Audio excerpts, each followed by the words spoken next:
Dr. Maya. Thank you, Dr. Raman. Can you share my screen, please? Go ahead. Thank you very much. Thank you, Dr. Vasudha, and the organizers for this opportunity. Wonderful talks today, the whole Sunday morning. I enjoyed it a lot.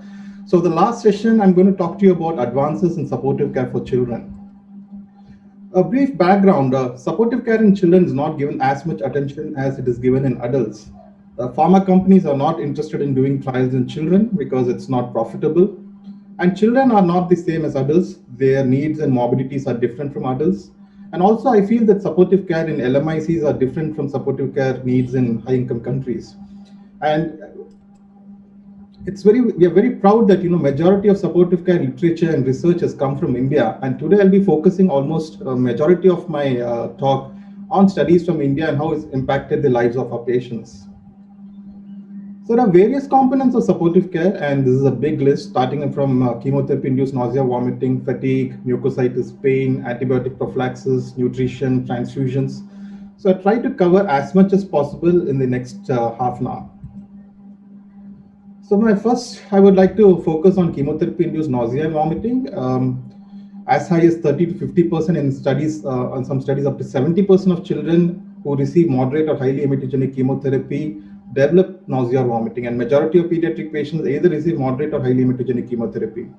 It is very difficult to assess nausea and vomiting in children, especially nausea, because a young child cannot say he's nauseated or cannot, tell what is the degree of nausea.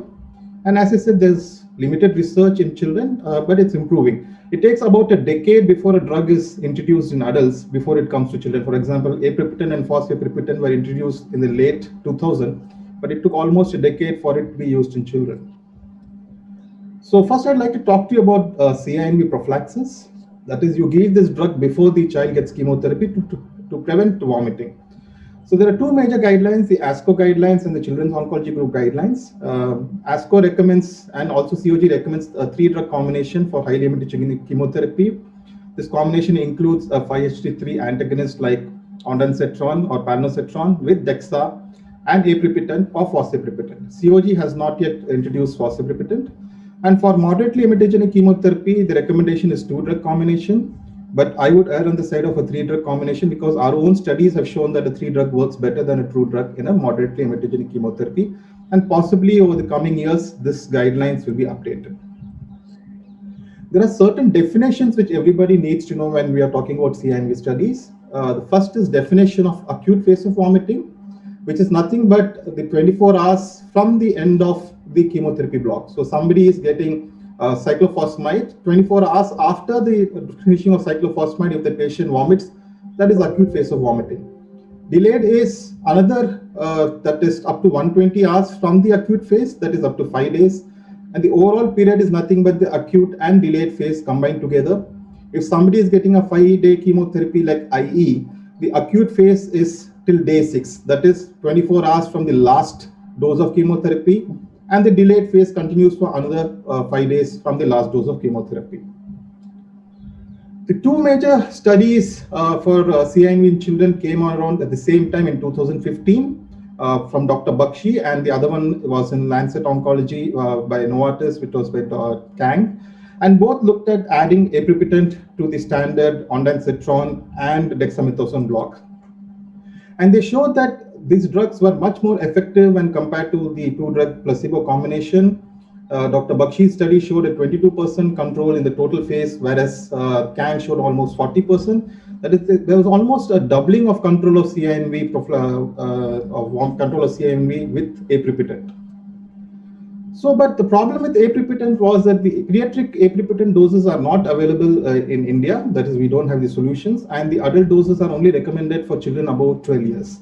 So therefore, we decided to do a study of using fosaprepitant, which is extensively used in adults, to replace aprepitant. And FDA had actually approved fosaprepitant by the time we finished the study, but this approval was not based on any randomized trial. And as I said, there was no prospective study on the safety and efficacy of fosaprepitant in children. Fosaprepitant is an IV preparation and is a prodrug of aprepitant. The biggest advantage of fosaprepitant is that it can be given as a single dose versus a 3-day dose of oral aprepitant. So you have better compliance. The children already have an IV line when they're getting chemotherapy. Also, it's useful in children who are vomiting because you give a aprepitant tablet, the child might vomit. And at least in US, it's cheaper to use fosaprepitant than aprepitant. This is not true in India because the prices are almost similar for both aprepitant and fosaprepitant. So he went on to compare fosaprepitant against a placebo to control CINV in children. So this study, we used normal saline as a placebo, and we used the doses of ondansetron and dexamethasone, which had already been used by Dr. Bakshi, and we observed for 48 hours after the last dose of chemotherapy. So the trial had 82 patients in the placebo arm and 81 patients in the fosaprepitant arm. The patients were balanced. The median age was about 5 to 6 years, and median weight was 18 in the fosaprepitant arm. Almost 2/3 of the patient had prior exposure to chemotherapy. Majority had single line chemotherapy, and about 16 to 18% had a central line. I'll come to this. Why is central line important? The most common diagnosis was leukemia and lymphoma followed by bone tumors, and therefore the chemotherapies are also similar, ABVD or cyclophosphamide. There are two emetogenicity scales used, that is the NCCN and the pediatric scale. The only difference is that the pediatric scale takes a cyclophosphamide dose more than 1 gram per meter square, and actinomycete is highly emetogenic, whereas NCCN takes it moderately emetogenic. So when we use the pediatric scale, majority of our patients in both the arms, 65% in fossa arm and 74% in the placebo arm, received highly emetogenic chemotherapy, whereas it was reversed in the NCCN scale. These are the results, and as you can see, overall 70% of our patients in the fossa arm and 41% in the two-drug arm, this placebo arm, had control, and this was also significant in the acute phase and delayed phase. About 4% of patients in the fossa arm needed rescue antiemetics because they vomited, and 20 in the placebo arm required rescue antiemetics. There were no adverse events associated with use of fosaprepitant. And this is, as I said, fossa works in moderately emetogenic chemotherapy and as well as in highly emetogenic chemotherapy. That's why I said probably COG and ASCO need to change their guideline to include a 3-drug regimen for moderately emetogenic chemotherapy patients. This is a busy slide, but all it shows that it's almost similar when you compare fossa with placebo in children. So there was no increased adverse events in children with use of fosaprepitant. So this study was one of the studies which showed the highest CR rates ever reported with any CINV prophylaxis, much higher than what has been reported with fosaprepitant also. There were certain differences in our study. FDA recommends a dose of fosaprepitant of 5 mg per kg over 60 minutes in children up to 2 years, and 4 mg per kg up to over 60 minutes in children between 2 to 12 years. We used a dose of 3 mg per kg given over 30 minutes. The maximum dose is always 150 mg. Because when we did the study, FDA had not come out with their doses, and our results with 3 mg per kg over 30 minutes were quite good as well. And FDA recommends using aprepitant, that is oral aprepitant with fosaprepitant on day 2 and day 3, which we didn't use, and I don't think so we need to give aprepitant when you're using fosaprepitant. The dose of DEXA recommended by the FDA and other guidelines are quite high, and we feel that we can use half the dose. And anyway, when you're using fosaprepitant or aprepitant, you need to reduce the dose of DEXA by 50% because of the interaction. We also used a slightly higher maintenance dose of ondansetron. The FDA recommends actually to use central venous catheter when you're giving fosaprepitant because you can get phlebitis, but we didn't see this, so we don't recommend using a CV central venous access when using fosaprepitant. And also, FDA says that there's a significant interaction between chemotherapy drugs like cyclophosphamide, ifosfamide, vinblastine, vincristine when you're using fosaprepitant. So don't use fossa with these chemo. We would disagree. There's a lot of evidence both from adult studies and now from pediatric studies which shows that you don't need to modify doses. There's no increased toxicity. These are all preclinical studies, but they do not actually translate to toxicities in the patient. We did not assess nausea in our study. So to conclude, fossa should become the standard of care for CINV prophylaxis in children. Hot off the press, Dr. Bakshi went one step ahead. Instead of using 3 drugs, he added the 4th drug, that is, he bought olanzapine along with your aprepitant, dexamethasone, ondansetron. This has already been done in adults and shown to be very effective by Navri et al. And when they added olanzapine, the overall CINV, that is chemotherapy-induced vomiting rate control was 64%, and the nausea control rate was also 64%. This was double the placebo, but these are still lower than what we reported with fosaprepitant. So my take would be, I won't add olanzapine as a 4th drug. I would probably go with fosaprepitant. I would use olanzapine as a drug for breakthrough vomiting, that is children who develop breakthrough vomiting, and we have a study which I'll come to later. So start with 3 drug and use olanzapine as a backup, because if somebody vomits in this, as per this study, another 44% will vomit. We have very limited options to treat breakthrough vomiting. Dr. Bakshi also recently published this month a study on use of aprepitant in children with acute myeloid leukemia, because you can't use dexamethasone as a prophylaxis in children with AML. So you just use aprepitant with ondansetron, and again, almost 60% control rate with use of aprepitant and dexamethasone. It's a very important study and gives us one more drug in the control of vomiting in children with acute leukemias. This is what I've been talking all about. The best results have been seen with use of FOSA, and Dr. Bakshi is currently doing a study comparing aprepitant with fosaprepitant. So we'll know that whether they are the same or one is better than the other. Another important trial from India, this is from Rajiv Gandhi, Dr. Sandeep Jain and Dr. Gauri Kapoor. They compared palnositron with ondansetron. I would prefer palnositron because it's just one dose, 20 microgram per kg, unlike ondansetron which we have to give for 2-3 days every 8 hourly. And they showed CINV control of almost 80% in their patients. This is similar to what we reported with our fosaprepitant study. And they also used a 3-drug combination of dexa, fos, and palnositron. So I would say that we should also prefer palnositron as it 5-HT3 antagonist in our patients. Despite adequate prophylaxis, as I said, you would still have 40 to 50% of patients vomiting with adequate who are getting chemotherapy. So this year we published our data on olanzapine. Olanzapine is widely used in adults for controlling vomiting and as treatment for breakthrough vomiting. And the Children's Oncology Group actually recommends use of either olanzapine or metoclopramide for treating breakthrough CINV. However, this is not backed up by any prospective evidence or any randomized controlled trial, although these are in the guidelines.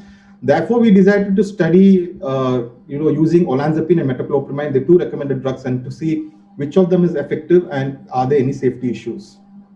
So this was our objective, to compare the complete response rate, that is how many of patients who have breakthrough vomiting actually do not develop further vomiting after adding these drugs.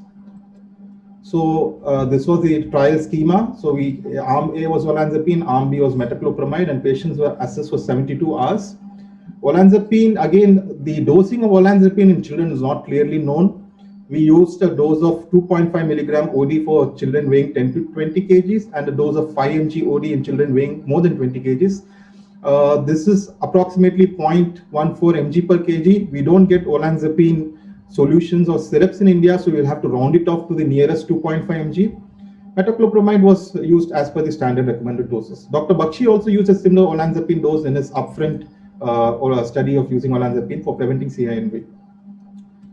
So coming on to the results of the study, and as you can see, almost 70% of patients in the olanzapine arm after developing vomiting did not have further episodes of vomiting after introducing the drug, compared to 39% in metoclopramide arm, and none of the patients had a grade 3 vomiting in the olanzapine arm after starting olanzapine. So patients who had grade 3 vomiting in the metoclopramide arm actually were crossed over to olanzapine arm because it was unethical to keep them vomiting. And all these patients who crossed over actually developed CR immediately after starting olanzapine. The nausea was also better with olanzapine. Almost 59% achieved CR for nausea in olanzapine arm compared to 34% with metoclopramide, and this was also statistically significant. This is very important. Unlike fosaprepitant, olanzapine is a toxic drug. Children tend to get drowsy. Almost 1/4 of them became drowsy. And when we stopped the drug, they all improved. Hyperglycemia is also an important feature. One child actually required insulin. So patients who are on olanzapine, kindly make sure that you check their blood sugar levels. We did not see any extrapyramidal symptoms with either use of olanzapine or metoclopramide, probably because we did not use higher doses of metoclopramide. So to conclude, olanzapine should be the drug of choice for treating breakthrough CINV in children who are receiving chemotherapy. Now, after a big discussion on CINV, I come to palliative care, which is also an important component of supportive care. We recently published our data in CRST where we used a very low dose combination of oral cyclophosphamide and etoposide for children who have no further lines of options of treatment. And some of them actually went on to live for almost 1 to 2 years, basically worked very well in lymphomas like Hodgkin's lymphoma and bone tumors. Children with acute leukemias like AML did not do well. AIMS from Dr. Bakshi's group actually did a randomized trial comparing metronomic chemotherapy with placebo, and they did not show any PFS benefit or overall survival benefit of adding metronomic chemotherapy in patients who have relapsed refractory tumors. Nutrition, another area of supportive care which is very dear to me and very dear to other people here like Dr. Maya. Malnutrition is associated with poor outcomes, and almost 40% of children who present to our hospital and Cancer Institute are undernourished at presentation. And this is our own data across all cancers. In ALL, if you're malnourished, your survival drops by about 12%. In non-Hodgkin's lymphoma, it almost drops by 35%. In Hodgkin's lymphoma, also your survival drops by 8%. So across both, all leukemias, and we have seen the same with osteosarcoma and Ewing's also. Your survival rates drop if you're malnourished, and probably if you can just improve the nutrition status, we can get, we can improve our survival in our patients. I'd like to thank Dr. Maya for these slides. This is a very elegant study. Nobody is going to do it in the Western world. Ready-to-use therapeutic feeds are high-caloric feeds which are used in war-torn and famine regions to feed children. Each a small 100-gram bar of RUTF has almost 500 kilocalories. So the Tata Group did a randomized trial to see if RUTF can improve the body composition, reduce treatment-related morbidity and mortality, and improve quality of life in children with cancer. So they did a 1:1 randomization. The children were monitored for all their anthropometric parameters for weekly for 6 weeks and then monthly for 6 months. They made the RUTF in-house, and it is basically a simple paste containing groundnut powder, paste, milk powder, sugar, vegetable oil, and a micronutrient mix. And it was interesting that in the first 6 weeks, patients in the RUTF arm gained weight. They also had an increase in their mid-arm circumference and their tricep skin fold thickness. But at 3 months, this was not significant, although numbers were higher. Probably if it was a larger sample size, it would have been beneficial. The RUTF arm had also lesser treatment delays when compared to the placebo arm, which is again very important in our setting to maintain dose intensity. At 6 weeks and at 6 months follow-up, there was no significant difference in terms of febrile neutropenia, thrombocytopenia, or hospital admissions, although it was slightly lower in RUTF compared to the control arm. And patients who received RUTF had statistically better quality of life compared to patients who did not receive RUTF. So the key messages in the study is that RUTF is very useful in managing severe acute malnutrition in children with cancer. It increases weight, improves quality of life, and reduces toxicity. The main limitations of use of RUTF is it's expensive, and you have to use it only for short term, and you cannot replace your normal diet for RUTF. Another study from PJ Chandigarh done by Siddharth and Dr. Amita, it was a randomized trial to see whether using an algorithmic approach, that is a standard approach for treating malnutrition, helps patients with cancer. So they divided children into 3 groups, that is severely wasted, wasted between -3 to -2 Z-score with a mid-arm circumference of 5th centile, and patients who are normal or obese. And they decided whether to feed them or put a rice tube or to give them, total parental nutrition. So the study arm was the arm where the patients followed the algorithmic approach, and about 16% in the study arm and 24% in the placebo control arm had wasting, and majority of patients in both the arms had mid-arm circumference less than 5th centile. So at the end of 3 months, the patients in the algorithmic approach actually did gain weight, almost a kilo, but this was not significant. But the gain in mid-arm circumference, which is about 1. This correlates with the gain in muscle mass, was significant in the algorithmic approach group. Getting some background noise. Yeah. So. Yeah, so coming to the, in terms of number of febrile neutropenia episodes, mortality, mucositis wasn't different, except that the patient who received the algorithmic approach had required lesser platelet transfusion. Next part of supportive care, which I'd like to discuss, is quality of life. There are various pediatric quality of life scales available in the US and Europe. There are no pediatric quality of life, questionnaires from India on Indian patients which are validated. And we recently published our own quality of life validated tool for use in pediatric patients between 10 to 17 years. This is in English in CRST journal, and we hope that this would stimulate others to get these QOL tools in regional languages and we can implement this in our own practice rather than using Western scales. And this was a large study, had included 264 patients, and extensive piloting and phase validity was done. Another important but very less focused area in children is pain and mucositis. Just because children don't complain about pain and mucositis doesn't mean that we should not give attention to it. This study was published about 3 months back from Dr. Rachna Seth and Jagdish Meena from AIIMS. They looked at ketamine mouthwash in children receiving chemotherapy for severe oral mucositis. So they included children between 8 to 18 years. They were randomized between a single dose of ketamine mouthwash, the dose of 4 milligram per ml solution, 1 mg per kg, against a placebo. And this study did not find any benefit of using ketamine mouthwash in terms of reduction in pain, use of rescue medication, or any significant adverse effects. The authors concluded that probably we need to use more frequent doses or higher doses of ketamine. This study was by Dr. Amita and Manas. This was presented, I think, in SEOP 2 years back in the award session. Again, a beautiful study. All of us are ketamine, midazolam doctors, pediatricians. Anesthetists prefer propofol, but not many of us have access to anesthetists. So they compared ketamine and midazolam versus propofol for intravenous sedation for getting intrathecal chemotherapy in children with cancer. This study showed that ketamine and midazolam is safer and more effective than propofol, although propofol acts faster and recovery is faster, but it has very poor efficacy. So this gives us a lot of confidence in using ketamine and midazolam in various settings. I think this was a wonderful study. Another area where India has contributed very big is outpatient treatment in febrile neutropenia. We have very limited beds. Some centers have only, see hundreds of patients, but have only 6 or 7 beds for patients.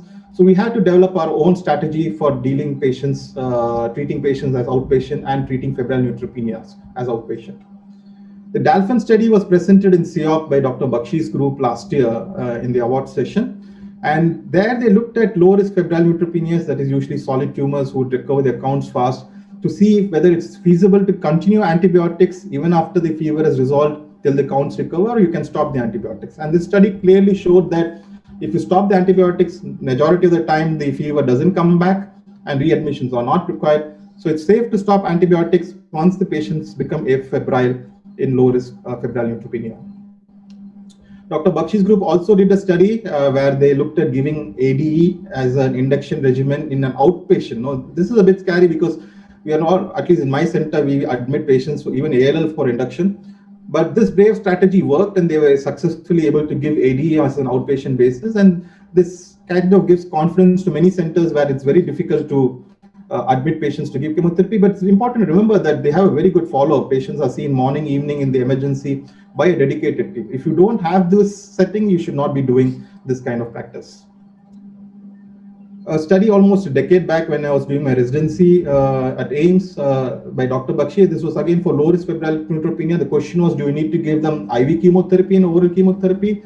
And the study showed that oral chemotherapy with amoxicillin was as good as IV ceftriaxone for treating low-risk febrile neutropenia as an outpatient basis. Another study from Dr. Rachna's and Dr. Meena's group. I also like this study because so far I've been talking to you about high-risk, low-risk febrile neutropenia. Here they looked at giving IV antibiotics on an OP basis for high-risk febrile neutropenia. So patients who were high-risk febrile neutropenia but were stable, that is, they didn't have any shock, were given IV antibiotics on an outpatient basis. And almost 86% in the study received IV antibiotics as outpatient basis.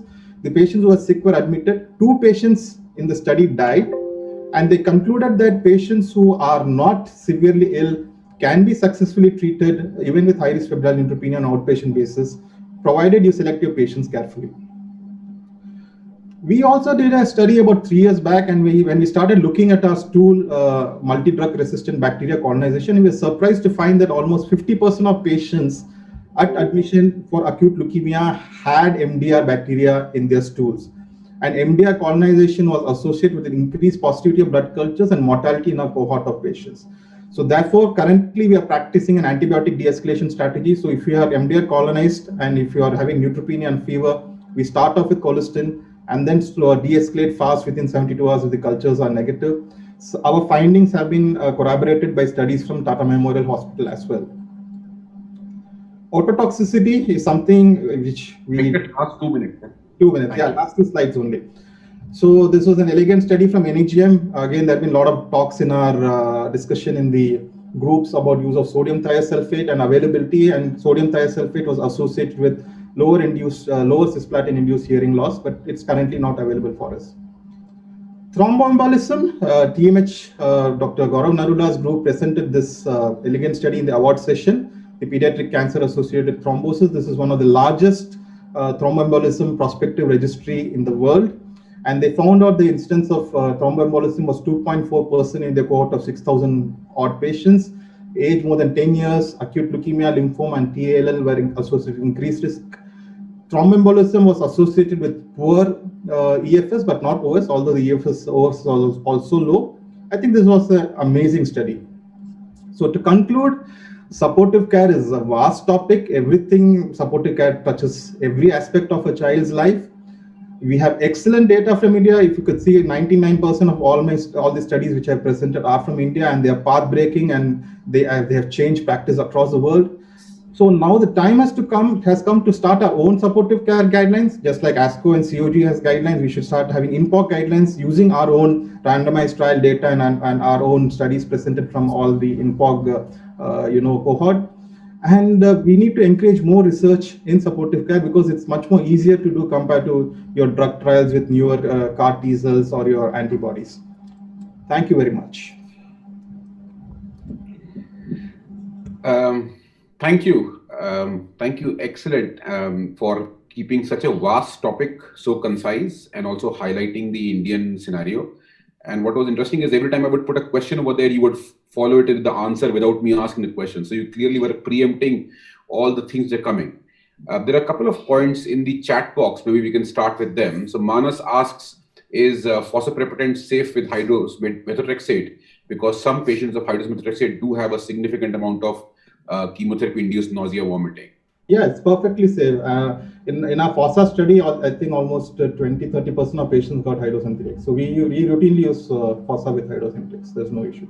Actually, we use FOSSA for all our patients who get moderate or highly emetogenic chemotherapy. It's a very safe drug.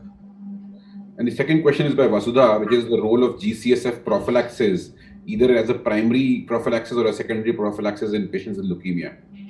So I didn't go there towards GCSF prophylaxis. It's a highly debated topic, but most of the centers do not use GCSF during induction. But we use once the patient is in remission, both in AML and ALL, because there is always this doubt that the blast might increase. But when you're using something like FLAG, you actually use GCSF to bring the blast out. So I think it's a contentious topic. There's no evidence to say that GCSF worsens or improves. Probably it reduces the days of hospitalization, but it doesn't improve the outcomes. Maya, you want to ask something? No, I just wanted to add to what Venkat said. So generally, I think in leukemia induction, most people don't like to give growth factors, and it's usually given probably after AML consolidation prophylactically. But really, there are no other indications for giving prophylactic GCSF in leukemias. And there is, of course, this cutoff of more than 20% incidence of grade 2 and above neutropenia. So I think we should just stick to that. And there was actually a randomized control study about giving GCSF in febrile neutropenia, in GCSF versus no GCSF in febrile neutropenia. And this was done at Tata a few years ago. And it's unfortunately not published. It was done by Dr. Brijesh Arora. And what he found was that there was indeed a decrease in, I think, probably around 2 days fewer admission days in those who received GCSF, but the mortality and was comparable in both. Yeah, I wanted to add, Venkat, 2-3 things more. One is, completely endorse your suggestion of you and Samir and Maya and others who should bring Indian-centric supportive care guidelines. The volume of work which you have shown, original work, and with the global work which Lilian Sung and everybody else is doing, we could easily start now building locally adapted supportive care guidelines which would then inform future research. So please take that forward. That would be an excellent idea. I have a couple of questions. One is a straightforward question, which is about the quality of life tool which you showed. What language was it? Was it in Tamil or was it in English or English, Hindi? English. I mentioned that it's English. So I said we have to adapt it for other local languages. So maybe somebody can take the initiative. The other question which I have, which Maya can also chip in, is about this metronomic therapy. As you know, there are these many the drugs which form a cocktail. And people tweak them for CNS tumors and for solid tumors and for sarcomas. To your experience and understanding, what would currently be an appropriate regimen for, say, a CNS tumor or a sarcoma? I'm not talking about leukemias, but at least for solid tumors, when you would have to use these metronomic therapies. So I think we at Tata use metronomic chemotherapy quite a bit. And really the endpoint, I think the effectiveness is, it really needs to be defined, the endpoint which you're using to evaluate effectiveness. So PFS or DFS is definitely not going to be the good endpoint. It's as in the disease is not really going to go into remission. It's very unlikely that a progressive or a relapsed malignancy is going to completely go into a remission just by using metronomic chemotherapy. That's rare. What we generally use it for is to give a good quality of life and to improve the overall survival, where it works a lot. So we haven't got any really good publications. We've not done any randomized trial, but this is just from experience that it generally kind of brings a very partial remission, and it does improve the symptoms. It prolongs the overall survival. That's mainly in the solid tumors where we use a combination of cyclophosphamide, etoposide, and celecoxib. So celecoxib is anti-angiogenic, and it has that. The other thing, I think, Raman, you probably are talking about the combat metronomic chemotherapy, which we have been using in relapsed brain tumors. It does. Our study showed that there was around,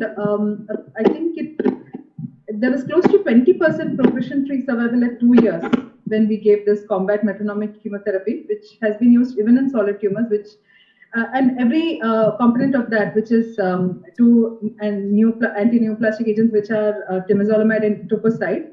Then there's valproate, which is anti-angiogenic and an HDAC inhibitor, and there is isotroin, which is a differentiating agent. So all these things together, again, nobody is going to get cured with this. It's just going to be an improvement in overall survival and improvement in quality of life and symptoms.